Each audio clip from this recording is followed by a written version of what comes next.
বাড়ি যাওয়ার তারা আমাদের রয়েছে, বাড়িতে আমরা যাব। মূলত আসল বাড়িতে হলো আমাদের জান্নাতে, কি বলেন ঠিক কিনা? আর সেজন্যই আমি মনে করি ওয়াজ মাহফিলের আয়োজন, কি বলেন ঠিক কিনা? আমাদের কথা বলা, আপনাদের কথা শোনা, টার্গেট একটাই, আসল বাড়িতে যেতে চাই, কি বলেন ঠিক কিনা? আসল বাড়ি কোনটা? জান্নাত। আমি আপনাদের সামনে মহাগ্রন্থ আল কোরআনুল কারীম থেকে একটি আয়াতের কারিমার অংশ বিশেষ মূলত তেলাওয়াত করেছি। এরই আলোকে দু চারটি কথা সংক্ষেপে আমি আমার সময়ের মধ্যে বলার চেষ্টা করব। বিতাওফীকিল্লাহি সুবহানাহু ওয়া তাআলা। আল্লাহ তাআলা বলছেন, ফায়াগফিরু লিমান ইয়াশা, তিনি যাকে চান তাকে মাফ করে দেন।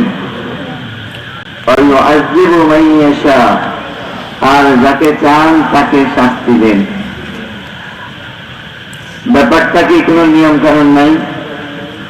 যাকে চাইবেন তাকেই মাফ করবেন, আর যাকে চাইবেন তাকে তিনি মাফ করবেন না।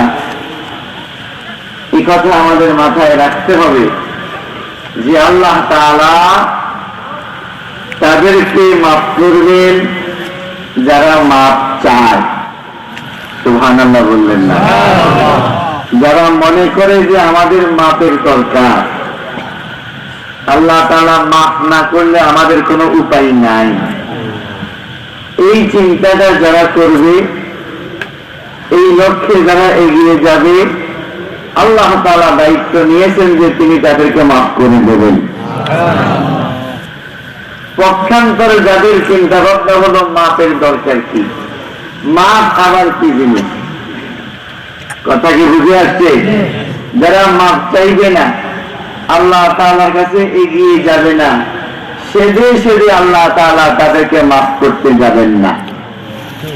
কথা কি বুঝে আসছে?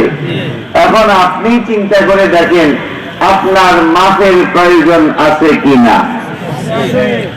আপনি যদি মনে করেন আপনার মাফের দরকার আছে, তাহলে আল্লাহ তাআলার রহমতের দরজা আপনার জন্য খোলা। এবার পাপের পরিমাণ কত বেশি এটা দেখার কোনো প্রয়োজন নেই, কারণ আপনার পাপের পরিমাণ যত বেশি হোক, আল্লাহ তাআলার ক্ষমার পরিমাণ আপনার পাপের চাইতে বেশি নাকি কম? যেহেতু আল্লাহ তাআলার রহমতের পরিমাণ বেশি, আর আল্লাহ তাআলাই বলতেছেন তোমরা আমার কাছে মাফ চাও, পাপের দিকে তাকাইয়া তোমরা হতাশ হইও না। কে বলতেছেন? সুতরাং হতাশ না হয়ে মাফ পাওয়ার জন্য আল্লাহ তাআলার দিকে এগিয়ে যাওয়া, এই সিদ্ধান্ত যার মধ্যে থাকবে, এই লক্ষ্যে যার চেষ্টা থাকবে, কসম আল্লাহ, এই তাফসীর মাহফিলে বলে গেলাম আল্লাহ তাআলা তাদেরকে মাফ করে দেবেন।